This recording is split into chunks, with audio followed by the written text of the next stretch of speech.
Thank you very much for joining us this afternoon. I know we're, I think, second to last before we hit the road. So we're grateful for your attendance and taking a little bit of time to learn more about how to digitally transform your restaurant operations. Well, I'm Danielle Williams. I am the Ops Services Manager with Checkers and Rallies. You know who we are already. We are a double drive-through concept. We have always been a double drive-through concept. So, we've kind of got that drive-through process down pat. But I have been working with Checkers and Rallies for a little over 7.5 years. And I actually started out with them in their food safety side. It was a brand new position that opened up. And I thought, why not? Had some restaurant experience prior and thought it would be a good opportunity to learn something else in the restaurant industry. So started out with the food safety and the pest control piece, and dabbled in that world for several years, and then recently was promoted, transitioned over into the role I'm in now.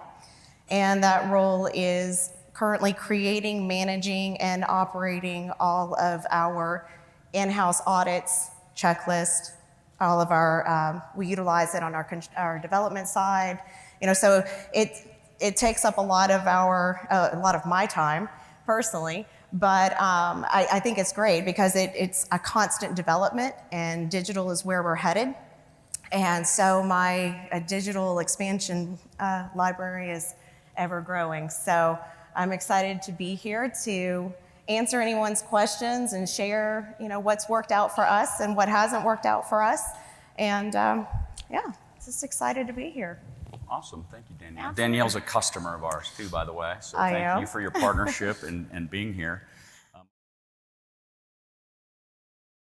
So when we partnered with CMX January of last year, it took us a few months to create everything within that we wanted. We wanted to completely go paperless within our restaurants. That being, we wanted to get away from the ability for the restaurants to, unfortunately, pencil whip temperature tracking forms. It's very simple that if you're just trying to check a box, then you can just write whatever you want on there, and magically you're in compliance with all of our requirements. So what we wanted to do is we wanted to take that away from the restaurants and from anyone that wanted to pencil whip a required form. So we automated it. And so bringing in that digital piece, we incorporated a Bluetooth thermometer. And so there is no abilities for them to go through and say that they had a particular temperature on a food item. So that checks the food safety side, makes sure that we are truly in compliance. And that also gave us the visibility piece. So, we are predominantly a franchise-owned company, but we wanted to have the visibility and be able to truly see from the corporate side into the franchise side. We get to have all of the visibility into all of our required checklist. So that was key for us, and that was what allowed us on the digital platform piece to have that visibility instead of anyone decide. We would occasionally ask for you to. This was terrible, but you have to have it. Can you please email us a copy of your most recent 30 days to make sure that you are in compliance? Imagine asking over 800 restaurant locations to take the time to find a way to email 30 days worth of temperature tracking forms to make sure that you're in compliance. So you can imagine how many people didn't do it. And so becoming digital was key for us because it just gave us not only for the health department side of compliances, but it also gave us the visibility to the brand standard side of our business as well. One of our key forms that we currently use, we call it our Serving Up Wins form. And what that incorporates is an extensive form, but it allows us to have our full food safety piece on the front end.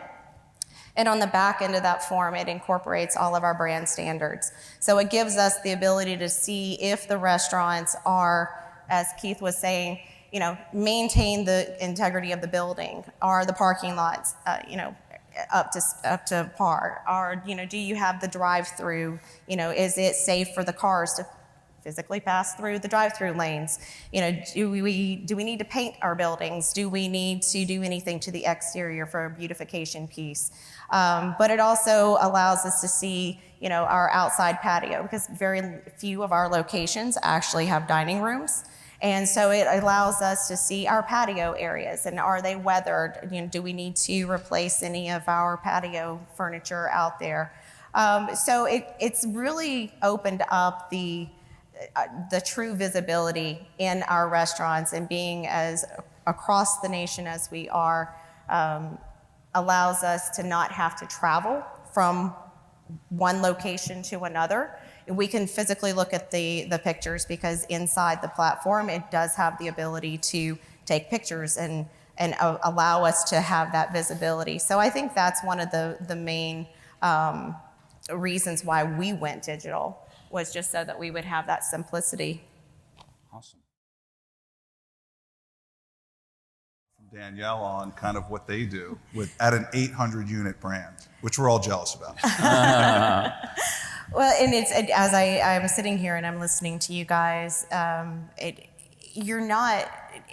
it's almost kind of like, it doesn't matter how many locations you have, you're all experiencing, whether you've got one location, 5 locations, 20 locations, or 800.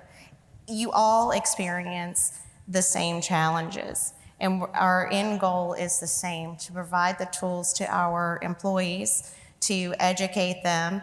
And something that we found recently, I would say within about the last year and a half, 2 years, was the attention span for a crew member.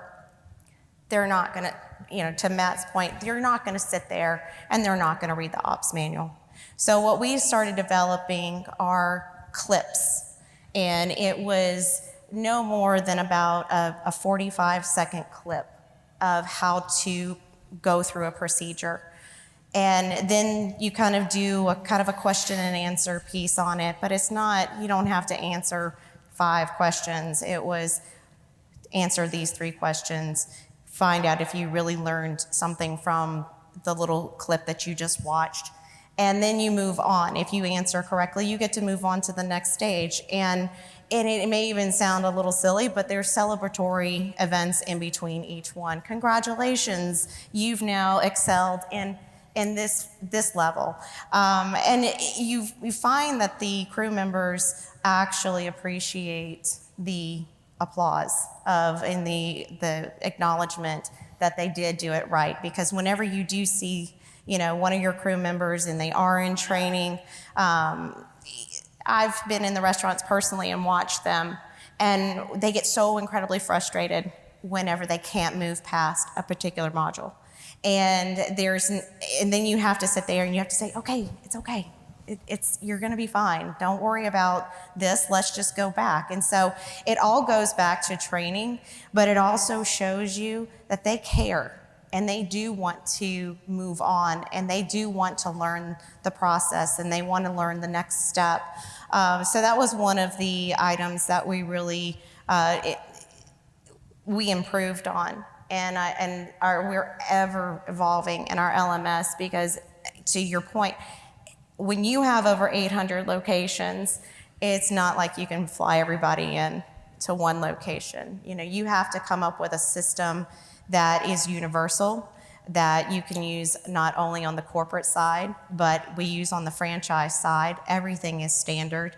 We make sure that everyone has access to it. And Matt, you were talking about that ops manual. We got rid of it. Good. And what we did is we developed a system, we call it Checkopedia. And a little play on words there. And so we call it Checkopedia, and it basically is like a Google search. And you sign into it, and you can ask it anything you want. If we have ever developed it within our system, you can put in the search bar, type out just keywords, and it's going to give you a list of what you might be looking for. And when I tell you transitioning from an ops manual that's like this thick into a digital, that hit a learning curve because everyone was used to grabbing that book, flipping the pages, looking through the index, finding out what page they could find whatever they were looking for. So that was a bit of a transition, for our users. However, once they started seeing it and once we took the print away and you had no other option, all of a sudden everyone went, okay, all right. And then they saw just how simple it was and how it narrowed down their search and how it became such a time saver.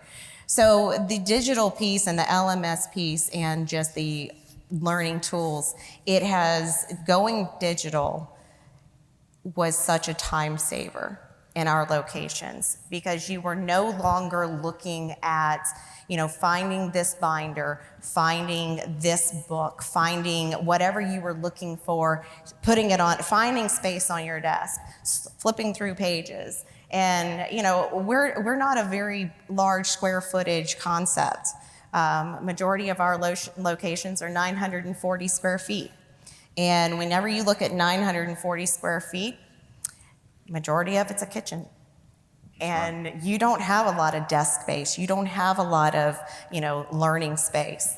And so we had to learn how to eliminate a lot of the space suckers, such as the books, the manuals, even our, why we went digital with our other required checklist in the restaurants, because we needed to have something that was right here in the palm of their hands. And we've allowed our operators we supply all of our restaurants with iPads, and all of them are preloaded on the company side. On the franchise side, they have a little more flexibility. They can kind of add and choose what they want to put on their iPads, but they come ready for them. They come ready with the CMX app. So they don't have to worry about that. Well, I was just going to add to that, the cost of printing and updating those binders. Yeah. Absolutely. You can pay for the technology. Absolutely. And it's literally a wash. It really is. And you don't understand how much money you are truly spending in print until you stop. And then you make revisions and variations, and you have version control issues, right? So, absolutely. Yeah, that's incredible. And one of the other things that I hear, and this conversation is, I could just go on, but one of the things I heard about, the policies and procedures and running the restaurant according to the playbook, right? I mean, the industry historically has looked at third-party audit companies to go in once a quarter, 2 times a year, do this snapshot of what's going on in the restaurant. And that is great. We're all for third-party audit. But when you have your policies and procedures digitized, you can assess based on those using these micro assessments and doing little small checklists or surveys, based on those policies and procedures without, counting on a third party and going through that expense so often.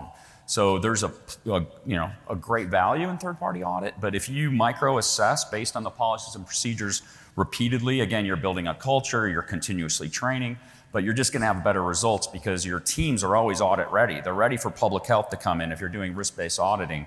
Public health comes in and they see that you care and you're taking the time to self-assess. You build equity with the jurisdiction because they know that you're taking their job seriously, right? And we've seen that over and over where, partnerships with the local jurisdiction becomes really strong when you're self-assessing on risk-based food safety issues. So it's Completely agree with that because that's one of another enticing feature of going digital. We didn't have to, when Keith said, the cost of print, you don't have to reprint or wait till a certain time period to make it affordable. Going digital allowed us to, if there was a change that happened in the food code and we needed to do something to our assessments, our personal assessments, and that was directly aligned with that, all I have to do is just log in, pull up that particular audit, put it in an edit mode, change the verbiage, change the scores, or change the requirements, click save, and it automatically uploads, and every single one of our users automatically has access to that change. So, to Matt's point, it's having that digital capability allows you so much freedom whenever there's a change that needs to be made. You're not having to wait out for a certain time period. Yeah. So I think that's key. Yeah, I wanted to mention one thing also. Like, I would ask each of you not to raise your hands, but just ask yourself internally, do you have the ability from a brand perspective to communicate to a frontline cook in store A? And if you don't, you've got to solve that problem, because the traditional way of doing it is franchisor or brand communicates to the franchisee or manager. Then they disseminate information to their people to some level. But it's so easy now to go directly to the end team member, and if you're not there, it's something you should seriously consider and fix. Wow. Well, Matt, John, Danielle, thank you guys very much. Thank you. I think it was Thank you. It's great. a great opportunity, and it seemed like a lot was learned today and a lot shared. So it was very, very exciting. Thank you guys. Yeah. Okay.